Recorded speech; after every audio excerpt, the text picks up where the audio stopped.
As far as a darting point of view for this story, this is the saddest story I know, because this is a guy that is wasting talent that we would all die for. So, Andy, can you sort out shipping and customs, go to Donald Trump and tell him, when we send a set of darts to the United States of America, we don't want to pay your import charges. We don't want to pay your shipping, because Santa Cruz Darts wants to get them cheaper. And we're going to give loads of giveaways as well, Matt, aren't we? Because it's Christmas. Christmas gifts from Mission to you, to our subscribers.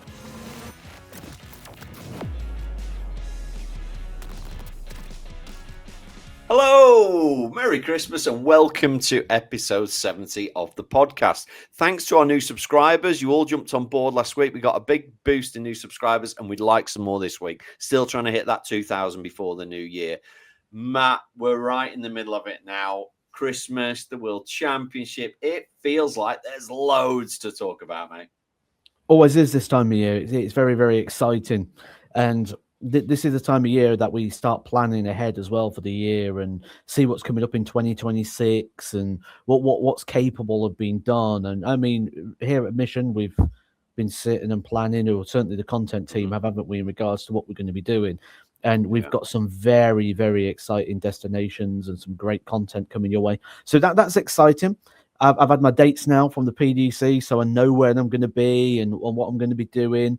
Coaching bookings right now are going through the roof, with people looking to take the game a lot more seriously now, new people coming into it, not wanting to learn bad habits. So 2026 is going to be busy, but I mean, we've got some great stuff planned yet. We don't look at 2026. We've still got 2025, including, I'm going to spoil this early because I know you're all still listening right now, including the Christmas Eve game show.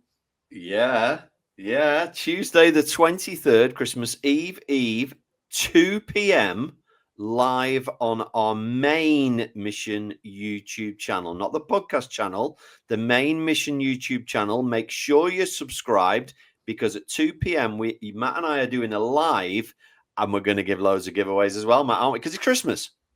Christmas gifts from Mission to you, to our subscribers. And it's going to be a little game show. So how it's going to work, we're going to have questions, we're going to have random things. It's all going to be darts related stuff. If you get the questions right, you go into the old hat, and we're going to be drawing out loads and loads of people. So it's going to be a great, exciting show. It's going to be about 45 minutes long, and you've got a chance to win yourself some goodies. And these goodies are going to be worth winning. It's going to be a great live as our thank you for what a great year it has been. You know, when we first took over the Mission channel, I don't think we maybe envisioned just exactly how much support that we'd be getting here. It's been an amazing year, so we want to give back to you.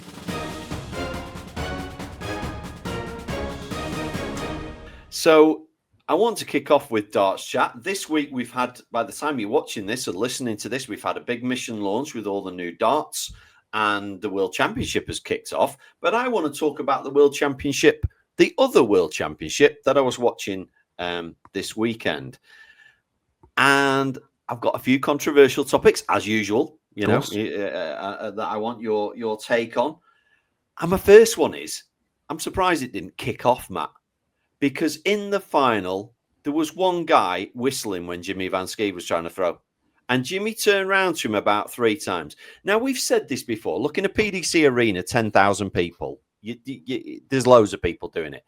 The Lakeside, you've played the Lakeside. I've been to Lakeside. It's a cauldron, isn't it? If one person is whistling, you know who it is. And if you're sat next to him, what would you do? Well, we heard someone say, "Stop whistling, you male body part." We heard that call come out. Now, what I will say is, it's quite tricky. So we talked about before about the arenas at the PDC, the numbers, and how you can't really police that. Lakeside could be policed. However, as you mentioned, I played at Lakeside. I've seen that. I've been what it's like. I think the issue with Lakeside is, how do I say this without it sounding awful? It feels a little bit like a working man's club. Yeah, that's where fair. it's like that old school vibe. You know, in the Workingmen's Club, what was policed by it was Auntie Betty, who would come and grab you by the earlobe and chuck you out. That's kind of what it is there. When I was there, I wouldn't say that if anything was to have gone wrong, I would have felt comfortable with security. Like, Yeah, I don't think security there is we're hiring in a security firm who's No. going to come in here and do this. This is, oh, Dave's got a license. Oh, Gary, can you just put a blazer on tonight? But I was thinking more the crowd themselves. Because if I sat next to you and you're doing that, I can't not say, "All right, mate, can you pack that in? Stop being a dick." Do you know what? And You are right. then you do it again, and I'm like, "Mate, I've already said to you, will you stop? What are you doing? You're spoiling it for everybody." By which time there's 5 other people going, "Yeah, will you shut up?" And so I was kind of surprised that because it was one person in that small, I thought, any minute now, somebody's going to grab this guy by the throat. You're not talking like 2025, Andy. What will happen in 2025 is you go, mate, can you pipe down? Now you're going back to the days of everyone going, you know what, Andy, you're right. Lad, shut your mouth. And everyone would be like, come on. Like, now what will happen is you'll go, mate, can you pipe down? And then the guy behind you will get his phone out to film it. And that's 2025. You know, I saw a thing the other day. It was in Manchester, I believe it was.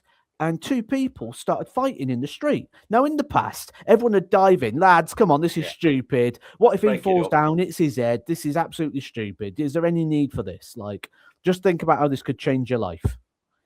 Nowadays, they were surrounded by people filming them. And it's like, are you joking me? And the police are trying to get through to, like, get involved. And they can't get through because everyone's surrounding and filming it. And I'm just like, what is going on in the world? Why is this the world we live in now? Like, oh, let me film this. Like, really? Like, yeah. I mean, talking of fighting and naughty things, somebody we've spoken about on the pod several times in the past, one of the players who you said probably the most underrated player ever, is back in trouble, Mr. Cadby. Now, he's been arrested for breaking into his uncle's house to rob it. And I believe he either had a firearm or a weapon. And I'm like, right, first of all, this is all ridiculous. Second of all, if it's your uncle, why have you got a weapon? Like, I mean, if you're that skint or whatever it is, or deranged, or that you're going to break into your dad's brother's house, why are you taking a weapon? What are you going to do to him? Like, my head was ready to explode when I read it, Matt, because do you know how sad this is? I totally agree with you. I never met him, but I watched him play. He was awesome. Right, you know, look at the game on Phil Taylor on stage. How sad it is. Yeah. And that is why I have not read those articles. I have not read them because I don't want to read them. I saw the headlines. Yeah. I don't want to know the nitty-gritty details because for me, and look, I know there's the human factor and then there's a dart player, and the two clearly are different people. But I don't want to read about. I hate seeing waste. I hate seeing a wasted talent. And all I'm seeing there is a guy that should be a world champion who is constantly making the wrong decisions. And I kind of don't want to indulge in that. He's going to be dealt with. He doesn't need then other people to jump on. So he's going to be dealt. Now, I will say, I have met Cory. Of course I have. I've met Cory many times. I've spent a bit of time with him when he was over here. If you met him, you would not believe that these stories are true. He is placid. He isn't what he comes across as, but he clearly is that. And this is where it's tricky, because I've seen both sides of him as well. But the main thing is, and the biggest takeaway, this is a darts podcast, so we have to judge it from a darts point of view. The legal side of things, they'll deal with that. We're not legal experts, we're darts experts. Correct. as far as a darting point of view for this story, this is the saddest story I know, because this is a guy that is wasting talent that we would all die for. We would love the talent Cory Cadby. If I had the talent of Cory Cadby with the work ethic I've got, I would be Phil Taylor. But you know, there's an expression about it, isn't there? Like, talent only works, or you'll probably know it. It's like something about working with talent, or talent doesn't work, or something. I'm not sure, but it is there's an expression. Talent. Someone will tell us in the comment section. But it's not wasted talent. This is the biggest waste of talent I have seen in any sport ever. And we talk about there's been cases, haven't there? You know, like Joey Barton, Mason Greenwood, George Best to a point. There's been in sports, and I would say Cory Cadby, with where darts is right now in 2025, is probably, for me, in all-time sport, a waste of talent. There's your irony. He'd be a multi-millionaire now. He's trying to rob somebody's house to I don't know, for 5 or 10 grand. He'd be a multi-millionaire if he was playing darts. And it is a sad story. It's a real sad story.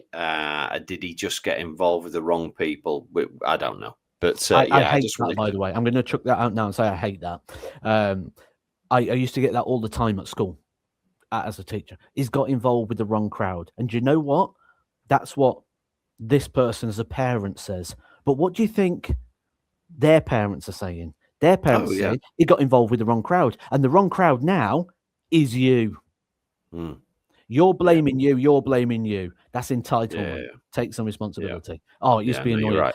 And trying to get that across to the parents as well. Well, you're saying you got involved with the wrong crowd, but guess what his parents are saying? You're the wrong crowd. Like, come on.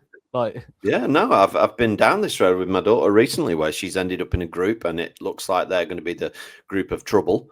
And I've had to have, you know, serious chats with her, and she's had to come away from that group, even though she had friends in it, because she and I could see that's going to be the group that are forever in trouble, just because that's, you know, and so it's down to her and me to go, right, you know, maybe there's lots of other people you could be friends with, etc., etc.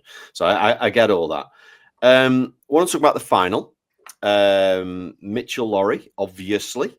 And I've got again a bit of a controversial one. I think it was the best WWF or BDO final I've seen in 10 years. I thought it was brilliant. In fact, he went in the lead. Jimmy came back. Jimmy almost hitting a 9-darter. I thought it was fabulous to watch. Absolutely fabulous. But my question to you is this. Mitchell Lawrie's 15, only just 15, I believe, as well. He's not long 15. Is it okay for him to be in that arena, to be missing school, to be under that much amount of pressure, to have people in the audience calling him names? Are you comfortable with it at that age, or should there be a limit? I think there's some question, or I think there's some things I can put in context on this, and then there's the sporting side. The sporting side of me says, no, I've got no issue with it, because if you're good enough, you're good enough. And he's good enough. He's a quality dart player. He got there on merit. He didn't get there from a gimmick. He wasn't put there. He didn't win the raffle. He was there because he was better than everybody else, other than Jimmy Vansky, on that week. He's there because he was better than everybody else in the Welsh Open and the various Opens he won to get himself there. He was the best. You can't say, well, we don't want him there because he's too young. You know, that doesn't work for me. But when we now look at some other criteria, we've got the issue of, and this is an issue I've always had problems with. Leighton Bennett was tried by these rules. You have got open betting markets, live in plays, match betting, 180 markets, outright markets. You've got so many of these betting markets open on a guy who's 3 years away from legally being able to place a bet himself. Yeah.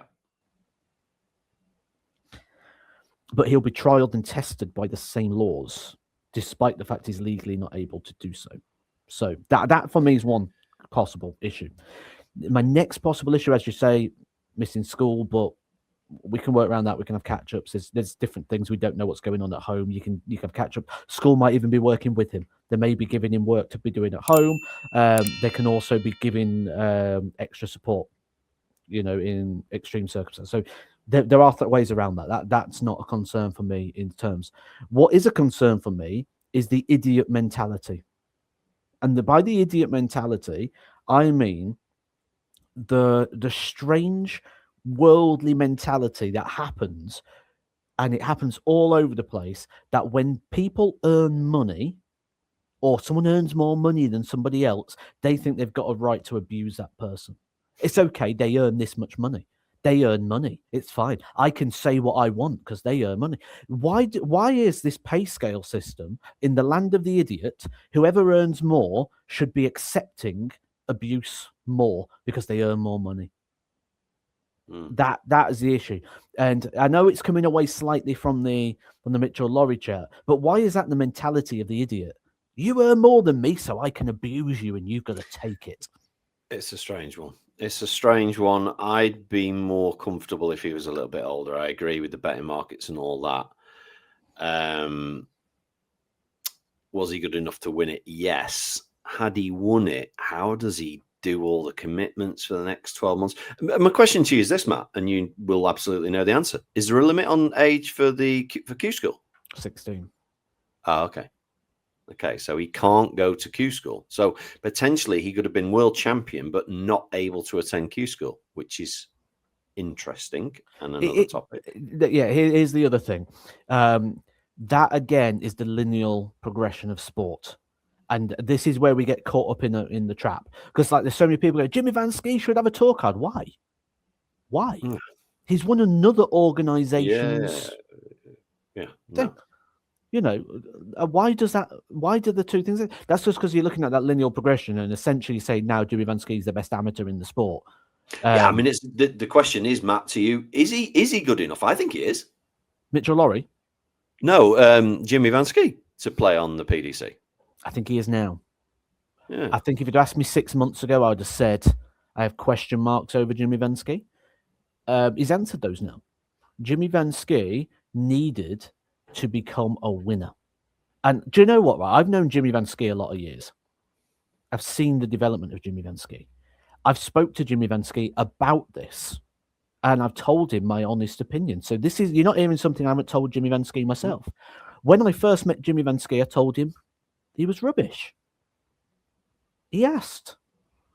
And he wanted to. And you know the problem was he was a party boy. He would come over. He would go out on a Friday night. He'd be out till 3 or 4 o'clock in the morning and expect at 9 o'clock in the morning he's going to play his best darts. He treat it like a holiday. And at some point, the holiday ends and you've either ran out or you realize you're making mistakes. Jimmy Vansky knew he was making mistakes. Jimmy Vansky changed everything about his preparation. Yes, he still goes out and has a bit of a celebration, but he's celebrating titles now. He's not going out and celebrating turning up. Jimmy Vansky changed everything about his approach to the game. And when you talk about people who you should listen to, Luke Humphries, when Luke Humphries speaks, listen. Not because he's been the world number one, but because he was not the world number one. He was turning up to PALLY losing the first round. He had problems with anxiety. He had problems with weight management. He changed everything. Bang, up he went. He's got a story to tell. And there's loads of people like that along the way who have made changes and got better results. Jimmy Vansky is a case of he should be doing a 1 hour long podcast like this, where he talks about his career, and people should sit and listen to that man, because he has gone from being a party boy, getting whooped in the first round. I think the first time I ever played Jimmy Vansky, I beat him 5-0, and it was ridiculously easy. Now you look at Jimmy Vansky, and he should be getting a tour card this year, and he should be getting in the top 64. I agree. And interestingly, if anybody watched it and thought, oh, those darts look interesting that he's using, just have a look at the Mission Nightfall M4. That's all I'm going to say. He's not a Mission player. Just have a look at the Mission Nightfall M4 and see if you can see any similarities. Yeah, so well done to Jimmy. Great final. Really, really enjoyed it, Matt. I did. I felt for Mitchell a little bit. I think a lot of people wanted him to win because it was almost the Littler part 2, wasn't it? You know, this young lad coming through. But to me, for the first time in a long time, I looked at that final and thought, I'm looking at 2 professional dart players here of the future. That's what I'm looking at here. And I haven't felt that for a while. You've nailed it. Right. So when you said of the future, I think this now, there's been previous winners of that title who are not good for that title. And by that, I mean, ideally, where Lakeside works so well and where Lakeside does work well is when somebody goes and does better than that. And then you look at that and go, oh, look, they did that. So you always feel like you're watching the next best thing. You always feel like you're watching, like, oh, what's this going to turn out to be? So I don't think we've had that in some years recently, where we've looked at it and, like you said, gone, we are watching the semi-final, Jensen Walker against Mitchell Laurie. Yeah, great. Phenomenal. Yeah, great. That's what when the Lakeside was getting to the latter stages, I went, this feels like Lakeside now, where I'm watching that next generation. And Modus has played a great part in showing you that next generation. But I believe in recent times, Modus has been a better indicator than Lakeside. Yeah, that's fair. And we lost what Lakeside was. And when we talk about Lakeside being like a linear progression sport, a stepping stone, where's that next player coming from? We haven't had that. Now, I mean, the idea is Jimmy Vansky gets a card this year. He goes on, gets to the World Championship, and then that franks the form of that event. And then people see that as somewhere they want to be. So, yeah, absolutely, you are spot on when you say, I want that future player, and we saw the future players. Yeah, we did. And finally, the oldest ever world champion, Deta Hedman, finally 66 years old. I mean, it's like Paul Lim, isn't it? It is just incredible she's still playing at that age. So the standard that she's playing, I used to practice a little bit with Deta when I did the BDO tour. Lovely lady, and Paula fella, great people. And she told me on several occasions how much her heart had been broken by never winning that tournament. To finally, I mean, she could have quite easily retired by now. She could have quite easily never won it. To finally get over that line, I was so chuffed for her. So chuffed. And what an achievement. You know, what an achievement. I'll be happy if I can still throw 3 darts at 66, Matt. I don't know about you. Yeah, see, this is really, really hard for me because there's things I want to word and there's things I want to say on this topic. But the hardest thing for me is I know there's no way I can say it without the clickbaity articles jumping in. And I don't want to see what I want to say as a headline that people think I'm misquoting this or talking down the achievement of what Deta Hedman has done. I think it's amazing at 66 to have done that. I love the fact that, you know, we had a 15-year-old and a 6. That's great for our sport. You know, we've got an 18-year-old world champion. We've got a 15-year-old in the final of that. We've got a 66-year-old. It just shows that there is no boundaries to entry within this sport. And that's what I love about it.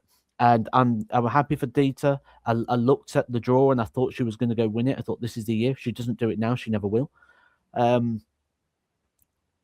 But there's one question mark hanging over, and I'm not going to say it because I know there's no way I can say it without. I know what you're going to say as well. Headline. The headline will be there. I just cannot. Yeah. And the thing is, I'm not trying to discredit it. I'm not like it's just the case of right now. I'll give you the golf analogy. It was, fantastic. You're playing brilliant. You've won that tournament, but Tiger Woods wasn't playing. So it just doesn't feel like the same win as if he had been. Not just Tiger Woods. not just Tiger Woods. You know, the others. Yeah. I get it, Matt. I get what you can't say, and I'm not going to say it either because I don't want to take away anything from what she's achieved. I think exactly I think it's magical. It's not even like to me. And she beat the number 1 seed in the final. Yeah, you can't do more than that. No, to me, I don't care who's in the field. This isn't me voicing this. This is what I think the public perception is. And, you know, she was the best player in that tournament. That's all you have to do. And that's all you can do. Yeah, that's all she could do. Yeah. No, I totally agree. Just while we finish on darts and move on as we do, launch has been this week. The 9 new darts, Matt. The response, obviously, we're recording this just slightly before launch, but I'm well aware of how much has gone out to trade. Response has been phenomenal. First time we've done different things. If you got one there, that would be lovely. I got the old Christmas cracker. God, yeah, the Christmas cracker. Yeah, I know full well you're wrapping that up. That's going to be Jodie's present. I know it. But and you can show one of the so the first time we've boxed up stuff like this with a draw, with extra accessories, with special points. First time we've ever done it, and the initial response has been phenomenal. So I'm hoping that anybody that buy these give me the same reaction as you did, because and Jake have sort of gone, wow. I mean, that's focusing beautifully as well. You see, the thing is, right, I like to read comments. I've got a couple of comments I want to react to at the moment. One of them was talking about this exact thing. Now, so a couple of people have mentioned comments about maybe things you've said before in the past about darts and collectors and darts or throwers. This is accommodating the entire market, because where I will back Andy up on this one is this isn't the entire mission range. We've got darts coming out from 40 quid. Oh, yeah. There's a choice. If you just want, like someone put in there, I just want my simple darts in my simple box. You've got that. Yeah. But if you want something premium, there's also a premium option. Do you know when you go in Aldi and you go round and you've got everything from, I can get it for 20 pence to I can have a more premium option. Yes. And that's what we're offering here. So I think maybe we didn't explain it as well. Maybe people thought that this was just the premium darts was purely the whole launch. It's not. The premium darts is part of the launch. Yes. It's an option. This is your middle shelf in Aldi if you want something a little bit more. But if you want your basic darts, we've got darts coming out at a very, very cheap. This is just part of the launch. Yeah, absolutely. And cases and also so yeah, really, really good. Launched it on the first day of the World Championship. I mean, I think we should do that every year. So it's easy to remember then, Matt, isn't it? You know, it's great. Especially for you. But right, I've got a comment here for you, Andy. You're gonna love this one. Oh, are we moving on? Are we still on darts? Yeah, still on darts, yeah. Well, technically. I was moving on then. On. You're gonna love this. You're gonna love this. Right. I'm gonna read this out. Now, I'm going to get this across in the first place, just because some people may not get my sense of humor. So first of all, I'm not being overly serious. This is a very tongue-in-cheek sort of thing. I'm going to react to a comment, and you're going to react to it as well, Andy. We're going to enjoy this one. Right, here we go. All right. Santa Cruz Darts has left us a comment. Okay, so Santa Cruz. That's the capital of Tenerife, I think, Santa Cruz. Anyway, I would love to order some Mission darts, but unfortunately, to get Mission in the United States is ridiculously overpriced now that Dart Shop are no longer shipped to the US. If I wanted a set of Matthew Edgar darts, which are available in 21, 23, and 25 grams, you missed that bit out, darts after shipping and taxes, it's going to cost me $120.61. That's extremely disappointing. Mission darts need to do better to provide products in the United States at a reasonable price. So, Andy, can you sort out shipping and customs, go to Donald Trump and tell him, when we send a set of darts to the United States of America, we don't want to pay your import charges. We don't want to pay your shipping because Santa Cruz Darts wants to get them cheaper. I'll email Donald straight after this podcast. He's a personal friend. How can we affect shipping and import charges? Import charges are import. How can we affect import charges? And have you ever done anything the other way? Have you ever bought anything from America. It's a nightmare. They absolutely hammer you. Yeah, absolutely hammer you. Absolutely hammer you. So, I yeah, buy I'm my sorry. toys and collectibles, don't I? And a lot of them are better in America and they're cheaper in America. So what I end up having to do, if I'm going to get anything from America, is I wait till I go over there and then I get an apartment or my hotel. I send it there and I put it all in a suitcase to bring back, or, you know, because then it's memorabilia rather than. But even then, like sending it over, like it's just a nightmare because it's then classed as a product rather than as memorabilia. And I just want my memorabilia. So.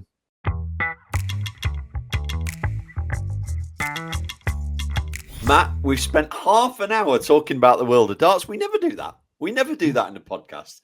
So we're going to move on to other chat this week. And I know you've got something to say. Mine's a bit of a strange one. You're going to be like, what are you on about? But something that and I want to see if you agree with me. So I live in an affluent area, as you know, which means I can only afford a small house because house prices are ridiculous where I live. I happen to live here for various reasons, family and various other things. But house prices are ridiculous. Therefore, I can only have a little house. I was going down a street the other day in Clitheroe where the houses are even smaller. They're literally 1-bedroom, old terrace cottages, whatever you call them. I would say they're probably still 150 grand, which is ridiculous for it's like 2 rooms.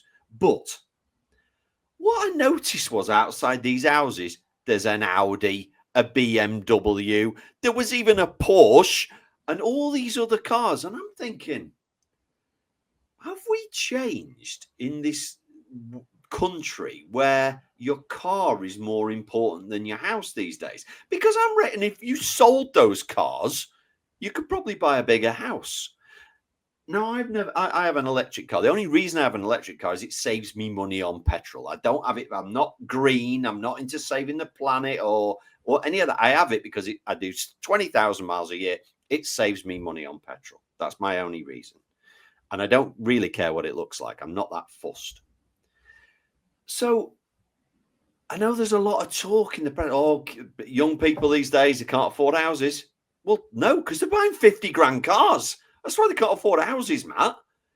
I think we've gone the wrong way round. Maybe if they got on the bus or they bought an old banger, or maybe they didn't get a car at all, because I believe your insurance is about 5 grand now when you're 17. Maybe you could get on the housing ladder. Now, this might be controversial. I might get hammered in the comments from our younger viewers going, it's impossible to get a mortgage, this, that, and the other. Well, therefore, we're making it too damn easy to get a car. Because if you can walk in a showroom and get a car loan for a 50 grand car, but you can't get a mortgage, something wrong there.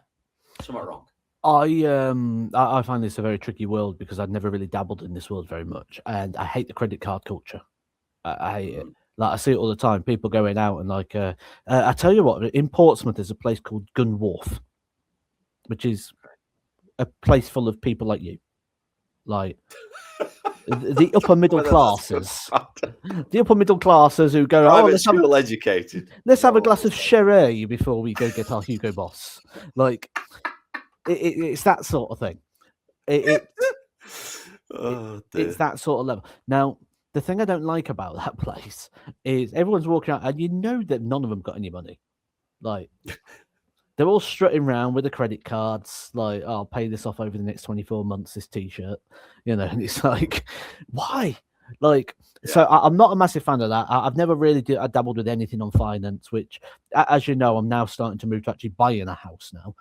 Yes. And the chances are I'm probably going to have to buy most of it in cash, because when I've got, they're like, Mr. Edgar, you've got no credit rating. You've got no proof that you can afford this. Well, here's my bank statements.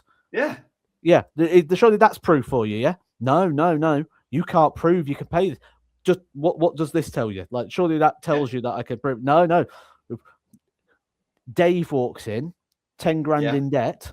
Oh, yes, Dave, here you go. We'll sort you out. No problem. He's got a car loan. He's got 3 credit cards. He's got his settees on finance. Yeah, and mortgage. No problem, Dave. You've got loads of credit history, mate. You pay on time. Yeah, you walk in. No, mate, I've never borrowed anything on credit. No, we don't want to know you. Yeah, but I've got all this in the back. Yeah, I don't want to know you. It's the wrong way around. Yeah. And, you know, like, when we're sitting down doing affordability, like, I'm like, what do you mean affordability? And they're like, well, what do you earn? I earn that. Okay, what's your outgoings? I haven't really got Not a any. lot. What's your No. car payment? I bought it outright. Right, okay. Right. What's your credit card? And got one. Don't really have one. What's just the only thing I could put down was a mobile phone contract, because apparently that's like when you get the phone, you're actually buying the handset on a finance deal as part of it. So that's the only thing they had really. Like, and then they're going through all these things. What about store cards? Store cards? I just use my debit card. Like, what's the point? The funniest thing ever, Matt, would be looking at your monthly expenses when they put, right, how much you spend on clothes per month, Mr. Edgar? How much do you spend on food, Mr. Edgar? No, you're making it up now, and nobody can spend £20 a month on clothes. I'll tell you the other one, right? I'll tell you the other one. So I have an accumulator every Saturday on the football. Oh, okay. I didn't know that. Yeah, every Saturday, accumulate on the football. I love the football Saturday. Watch soccer Saturday. Yeah, my team won this week. We beat Carlisle in the cup. There you go, Blackpool. So I love doing that, and I do that online because I don't like to have to go to the betting shop and things like that. Do you know what they said? They went, "We can see you have a bet every week. You might need to stop that. I might need to stop that. Like, this bet is about." If I put my monthly earnings together and I work out what I'm spending, it's probably about 1 or 2% of my monthly income. Yeah. And you're worried about that. Oh no, I can have debt, that's fine. I can have credit cards, I can have car finance. But if I want to put a little football hacker on a Saturday, oh no, Mr. Edgar, we can't be doing that. It's mad. It's mad. It is mad, Matt. It really is. It's crazy. I'm not a debt person myself, other than a mortgage, and I can remember when I was younger and I had some credit cards and stuff, and it was the more debt you got into, the more debt you got offered. Yeah. It literally, you've got a credit card with some money. Oh, here's another credit card. Here's a loan. You're getting things through your door every day. Like, have some more money. I'm going to tell you another true story here now. So the bank advisor says to me, goes, right, we're going to get you a credit card, and this is going to boost your credit score. Right, okay, brilliant. Guess how much they gave me on the credit card? What, the limit? Yeah. $5,000, $10,000, or that? $3,000 limit. $3,000. Right, on a credit card, right? So they give me $3,000 limit on a credit card, and then after a couple of weeks, I've gone on my credit score, and my credit score's gone down. And when I've gone in to find the detail of why it's gone down, is because I've got a small credit limit. So I need to boost my credit limit up to do that. So actually, his advice marked me down. Yeah. But now what I've got to do is I've got to use the credit card, right? So I've got to borrow the money, then pay it back. And pay it off, then borrow it again. And then they will lift my credit limit, which will raise my credit rating. And I'm like, what is this silly game? Like, this is stupid. It is. It absolutely could be rant of the week, this. Well, shall we move on to that?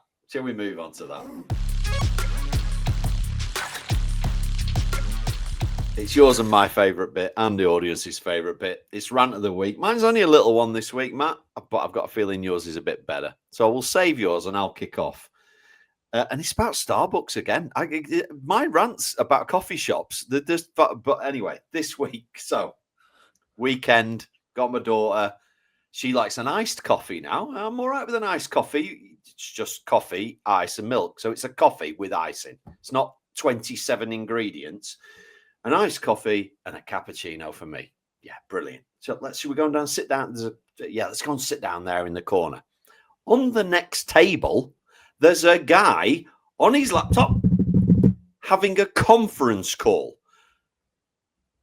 But he's not got headphones in or a mic. He's talking super loud, having this conference call with work right next to us. So we're there just to have a nice, relaxed Saturday, nice, relaxing coffee, sit in the corner, have a chat. And he's going, yeah, but so-and-so, what a pain in the neck. I can't work with him again. And he's getting louder and louder and louder. And I can see the people that are interacting with them. I'm like, have you not got a house or great data protection, that a place of work? Or why are you doing this in the middle of Starbucks? Worst case scenario, get a headset. Then at least you can, just talking a bit. And I was like, this is totally spoiling my experience of going and having a coffee. So yeah, that's my rant of the week. If you're going to Starbucks, go and have a coffee. Do you know what? Relax for 15 minutes. You don't have to be working while you're in Starbucks. Okay. Now, I could go many ways with my rant of the week. And do you know what? Since we've had rant of the week, I see all sorts of things, like going into the shop and standing at the till while someone packs the shelves. So surely you should be on the till, not on the. That's 2 jobs. Like, and then, not only that, but while I'm stood at the till, yeah, I'll be there in a minute. Oh, you just finished stacking the shelves, love. Yeah, I'll just wait here. Like, you finish what you're doing. Don't worry about me. Like, I'm only grabbing me lunch. I've only got 5 minutes, but it's fine. You know, you finish doing the shelves. But I think my main one is going to be, why do people always ask you something when you're in pain? So I'm out for dinner. I've bit my tongue, and I'm like, and I'm sat there, and I'm there, and it's throbbing and it's hurting. And the missus like, what's happened? What's up? What you doing? Are you gonna answer me? What's it? I'm like, just 2 minutes. Oh, what you done? You all right? Oh, this is weird. Why aren't you telling me what's going on? It's like, I bit my tongue. Like, leave me alone. Like, and it happens all the time. Like, yeah.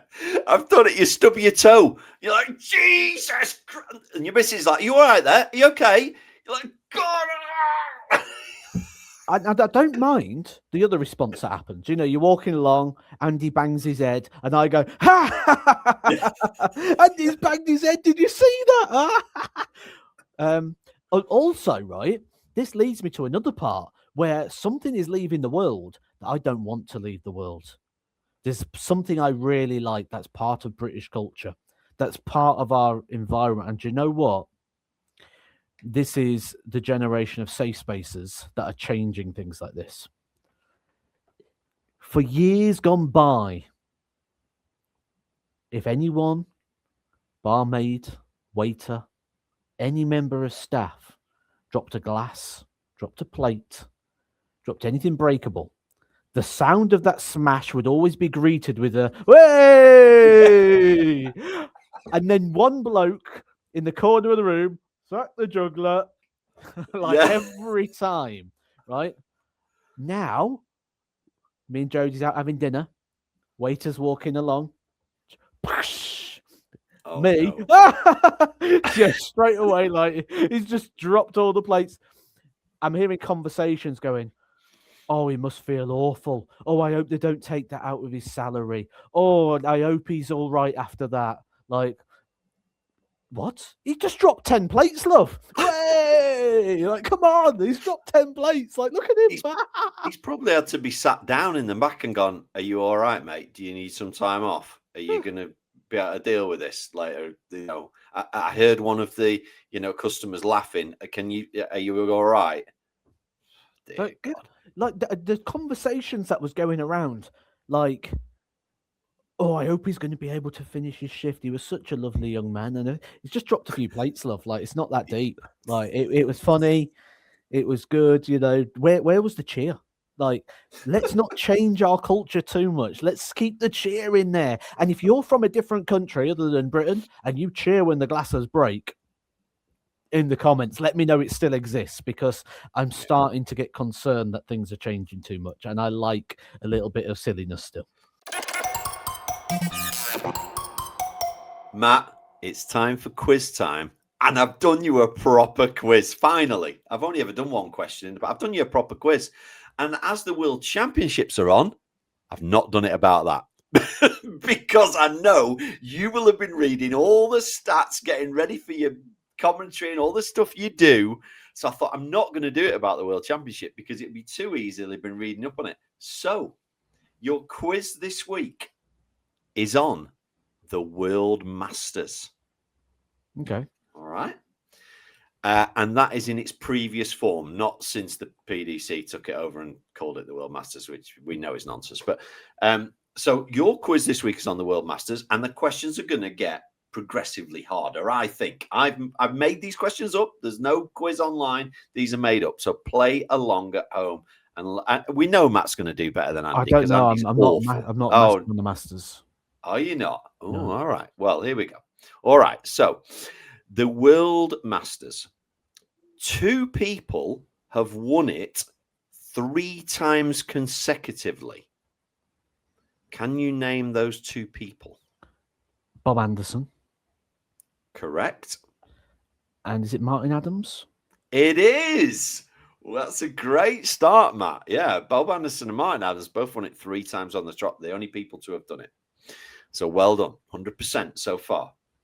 How many times has Phil Taylor won the World Masters? Oh, it weren't a lot. Was it 4? It's actually once. Yeah, I knew it weren't many. Yeah, he's only won it once. Yeah, okay, so we got that one wrong. Who holds the record for the highest ever winning average in the final? The final was contested by 2 people that both averaged over 100. The highest ever winning average. Let's have a guess who that was. Was it Scott Waits? That is a great guess because I think he was either 2nd or 3rd when I looked at it. It's actually Dennis Priestley. From 1992, he averaged 102 on the old round wire boards. That's pretty special. What was Waits then? 101? I think it was 101. Yeah, and there's another one over the 100 as well. There were 3 when I looked. Okay. So Phil Taylor's been in the final and got beaten. Who beat Phil in the 1991 final? Oh, I know this one. Oh. They're all shouting at the screen or at the radio now, going, I know this, I know this. I can't think. Was it Gregory?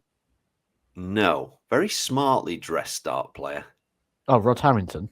It was Rod Harrington, yeah. Who I'm sure you've worked alongside at Sky. Now then, one about your mate. How many finals has Glenn Durant been in? 4, I think. Because he won 3. No, he won 3, won 2. He won 2 and he was runner-up in 1. So Adam Smith-Neal. Yeah, Adam Smith-Neal. What a good shout that was. And the hardest question of the lot. Or was it 3 Lakesides he won, wasn't it? Yeah. Who was the back-to-back runner-up? So he was runner-up 2 years consecutively in 2016 and 2017. 16 and 17. Jamie Hughes. This is a hard. Oh, it's a good guess, but it's not right. And I'd love to know, actually, while we're going to give you the answer, what's happened to him. It was Mark McGeaney. Oh, right. Yeah, yeah. He also made... he lives near me. He's about 2 miles down the road. He just plays still locally. Playing, Matt? Yeah, he's still playing. Yeah. So no visions of being a professional anymore. So did Jamie Hughes do it the year after that then? Because he got to I'm not sure. I haven't got that in front of me. Yeah, the Masters was, especially that sort of era, was something I didn't really follow too much because obviously and a lot of those questions are before your time. I get that as well, but it was nice for me to give you some questions for a change. Okay, here you go then. Off the Masters then. Off the Masters, what player lost the final, came back a year later and won it? So what player lost the final and then came back a year later and won it? It might have been Glenn Durant. I'm not sure if his runner-up was before or after. He runner-up after it. Oh, was he? So it wasn't him. He was runner-up and then he won it. Bit of a surprise package. It's funny because I was only looking at it earlier as well. And I can almost picture the name. 2001, 2002 sort of era. Yeah. I can almost see it. Is it Richie Burnett? No. I thought you were going to get that then. See, I didn't even have a chance to look this up. It was Tony West. Oh, Tony, yeah. Yeah, Tony West. There's a bit of communication from Tony West the other day, actually. He's can't play anymore. Suffers with quite chronic pain. in the back and things like that. So, Tony West got his tour card the same day as I did, Matt. Yeah, I knew Tony from the PDC days. Yeah, so, yeah, Tony. We ran into each other a few times. In fact, actually, on the last day of the Pro Tour season, Tony West needed to win one game, and he'd been in the World Championships, and he drew me in the first round, and I beat him, so I cost Tony West the World Championship spot. Ouch. And then I lost the next round just to rub it in even further. So it's like, oh. So talking about the World Championship, Matt, it's on as people are listening to this. It's 4 days in. Luke Littler might be out by now. You know, we could be recording this, and Darius might have done enough. We know how hard it is to beat Darius in the World Championship, Matt. First round, he's a demon. He's a demon. He might be, Mr. Littler might be out. I mean, be highly unlikely, but it could happen. Yeah, he's a round one demon, is that Darius? You know, I'm looking at that first night. Could Lisa Ashton beat Michael Smith? I don't think so, but Michael Smith's year's not going great, is it? But I think he'll get through that. But the interesting thing is the stories in regards to. There's so many. Like there's vulnerable seeds. There's people that need to win to keep tour cards. There's quality qualifiers. There's people that need to defend prize money. The likes of Rob Cross could go down to the bottom end of the top 32 if he goes out early, and he's got Decker in the opening round. I believe you predicted that could be. I did. I think Decker beats him. Yeah.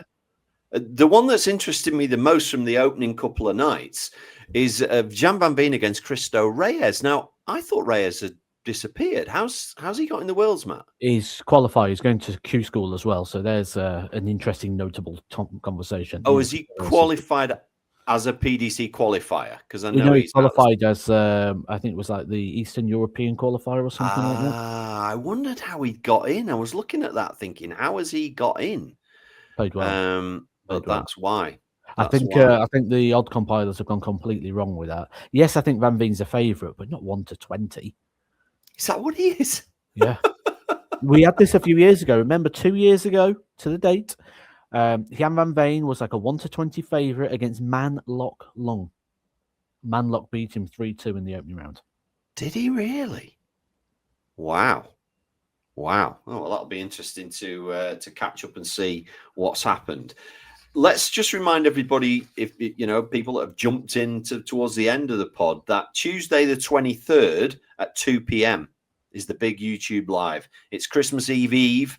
Matt and I will be on YouTube, the main Mission YouTube channel. You have got to be subscribed. If you're not subscribed, you can't join in with the chat. So you're going to have to be subscribed, join in with the chat. We're going to be giving away loads of Christmas presents. It's going to be a brilliant chat, talking about the Worlds and everything else. Tuesday the 23rd at 2.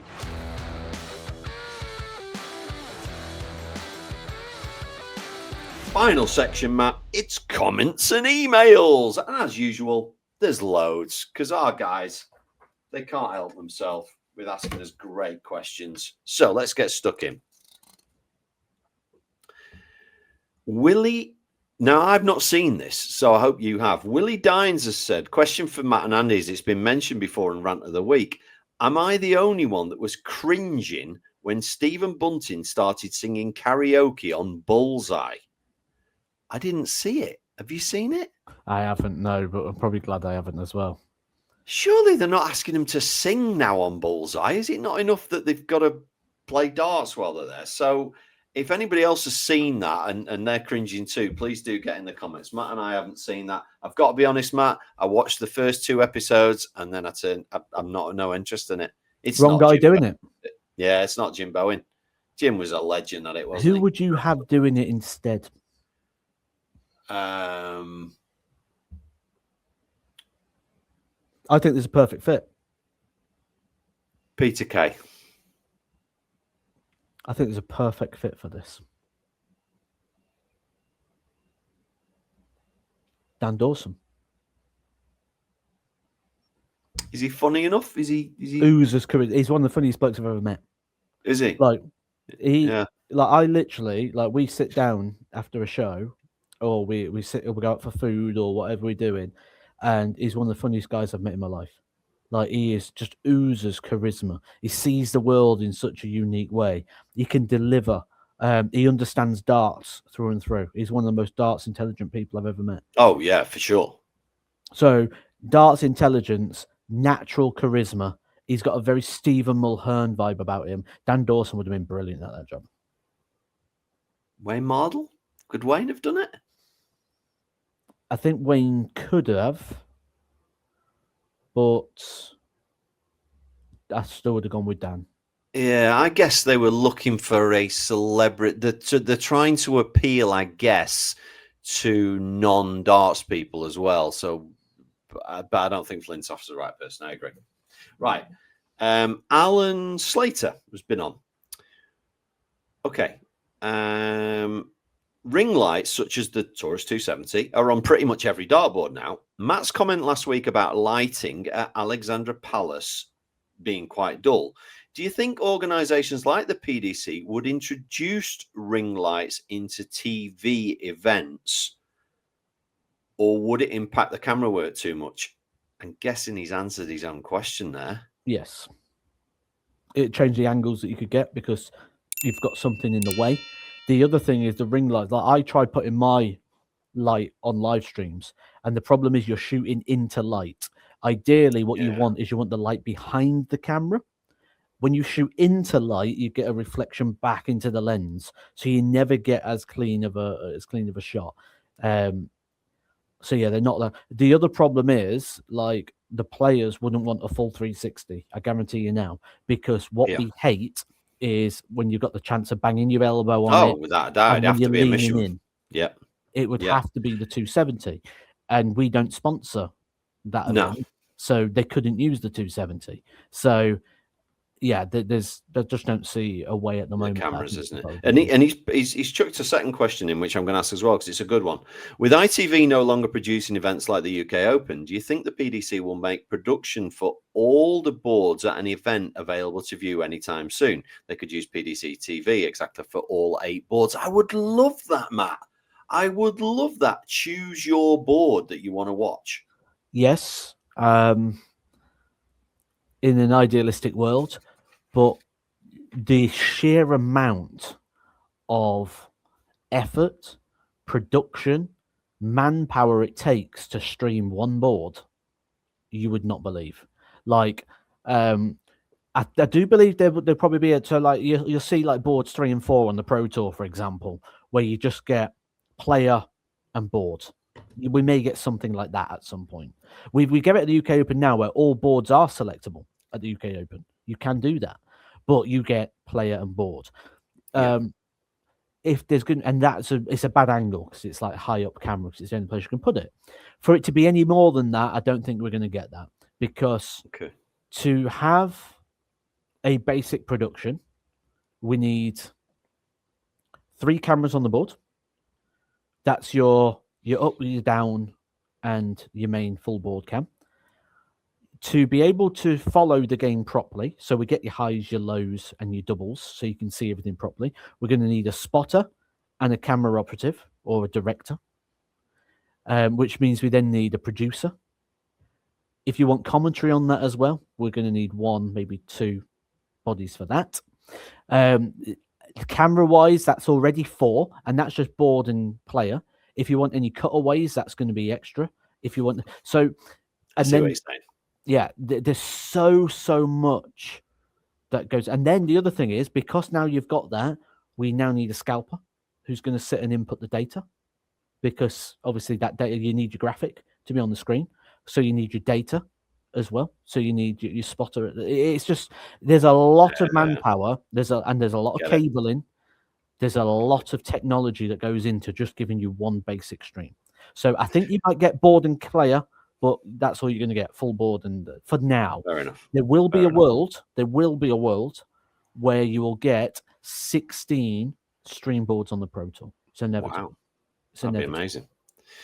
Gavin 26 Darts has a real quick question for you, and he's saying it'd be very interesting to see how is your board holding up with it being directly above a radiator.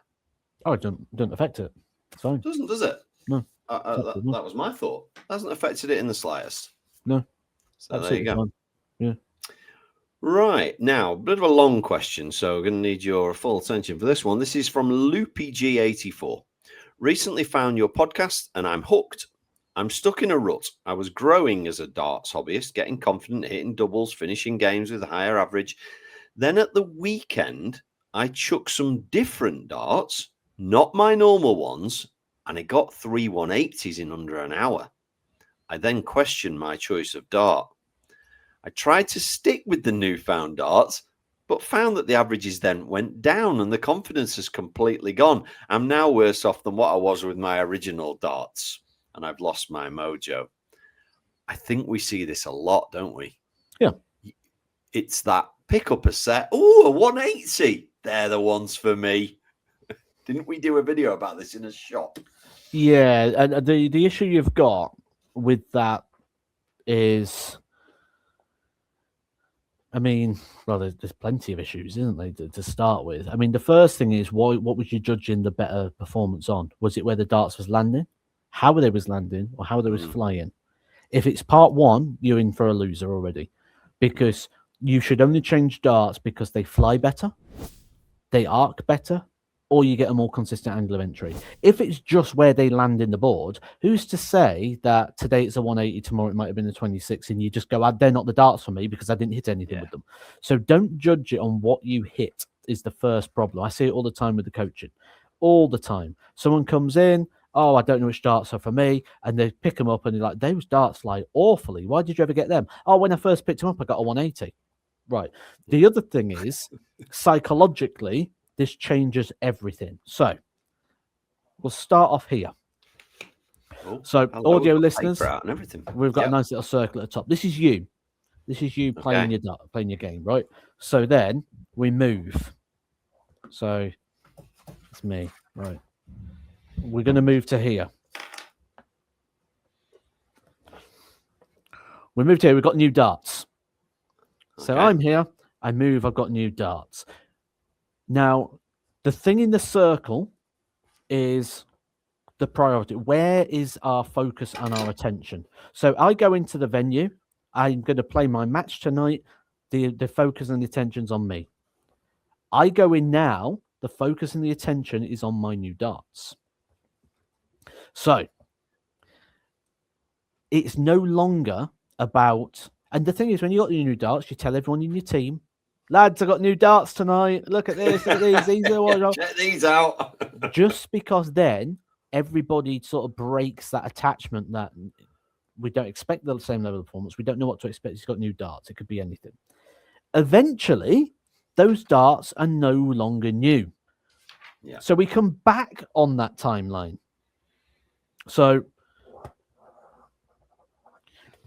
we come back. So we're on the same timeline now. It's back to you. So we've gone from you to new darts, back to you again. So it's back on you. So now that level of performance is your expectation.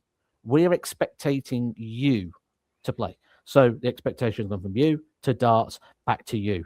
So now we don't feel comfortable no more because we've got something that feels a little bit unfamiliar. We might have picked it up based on a very short-term outcome rather than why it went right in the first place. So they're not flying right. And you just went, oh, I can deal with that because actually the darts went where I wanted them to.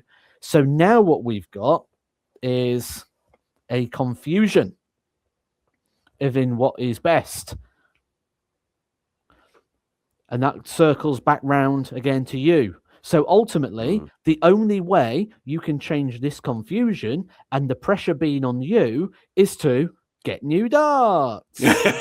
And we go round again. And off we go. Lovely. Lovely. Nice demonstration. Like that, Matt. Really, really good. Final one of the week. Audio listeners. Superb. Final one of the week. Just Jeff Spurs. So he must be a Tottenham fan. So Just Jeff has said, and this is a great way to finish the pod. Great pod as always, guys. I have only been playing 2 years and I would like to watch some past classic matches to help me decide, are there matches that were so good that you have gone back and rewatched? I'll tell you one I enjoyed the most, and it's probably because I know the story. I'm gonna tell the story very quickly. It's Christmas. I'll give you some extra. Gary Anderson Mentosulovic World Match Play Final. Ooh. Now, the reason that is so good, Mensah Suljovic got to the final of the World Match Play that year, which was a big step up for him. Mensah Suljovic spent the night in hospital that night. So he was in bed. He rang his manager. He went, there's something wrong. His heart was going. Something wrong with his heart. He ended up in hospital that night because of his heart. The doctor said it's just purely nerves, anxiety, all these sort of things. Felt sick. Was not even going to play the final. Wow. They ended up getting to the point where they've gone, look, you've done so well to get this far. Working with psychologists, like just going, look, just you've done so well to get this far. Just go enjoy it. Blah blah. All the usual sort of bits. Went to the venue, practiced horrifically. Couldn't hit a thing. Thought he was going to lose it like 16-0, whatever it was. Ended up being one of the greatest World Match Play finals of all time. When the moment he got to the stage, it just changed. But he was up all night, no sleep whatsoever, in hospital with heart palpitations. And then got to the final, played amazing. And if you watch that final, knowing the turmoil Mensah went through, the pressure he was feeling going into it, to the point where he just couldn't produce anything even on the practice board, and then went up and produced that game that you watch. You'll watch it through different eyes. Really good. Couple for me. I'm older than you, so mine are old school videos that I've gone back and watched. The Mike Gregory, Phil Taylor final. I still to this day don't know how Mike Gregory didn't win it. It's an absolute classic if you've not seen it. And funnily enough, my top three have all got Phil Taylor in. The other one is Adrian Lewis. Was that the Grand Slam, the classic, like 20-odd 180s? Taylor and Lewis. Taylor got over the line 16-30. And I want to say it's the Grand Slam. It might have been the match play. Can you remember the one I mean? Taylor Lewis. Semi-final. Yeah. They had a big one at both, but I think you're probably thinking the match play. That was a right. Okay. And then the other one has to be the return of Eric Bristow. His kind of swan song when he'd had dartitis. He made it into the Worlds, got to the semis and played Phil, and came back. And I think it was either 3-3 or 4-4. He had a big check out to make it 4-4, and Phil went on to win it. But to see somebody that had been to hell and back almost come back for a swan song, I absolutely love that game. I love watching that game through the smoke, as it was in them days. When you watch it back and you see that they're smoking nonstop the stage, you think, wow, how did we play in those days? I really don't know. But yeah, those are my classics. You got any others? Any other that you think people should look up? I think Edgar against Mike Kyvenhoven at the World Championships was a good one. When Edgar took out 75% on his doubles, that was a good one. A bit harder to find that one. Yeah, that might not be a bit trickier in the archives, but there's no archive of the Edgar 170 against Gary Anderson, is there? That's the just Dart Connect. Yeah, that was a great story though. I'm going to finish off with that story for anyone who hasn't heard it. So a couple of days prior, in round 3, so I beat Callan Ridds, Mensah Suljovic, and then third round I got Gary Anderson. And I missed 3 darts at double 16 to beat him. 3 match darts. 3 darts and I missed them at double 16. 2 days. Gary Anderson? To beat Gary Anderson, yeah. Missed 2 darts. Then, 2 days later, I'm playing Kai Fang Long in the opening round.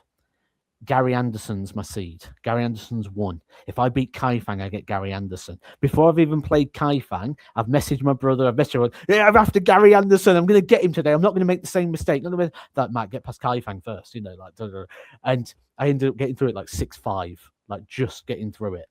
But again, that just shows the confidence I always had that Kai Fang's a great player, and I just like, I'm going to get through that. It's fine. Then I got through to play Gary Anderson.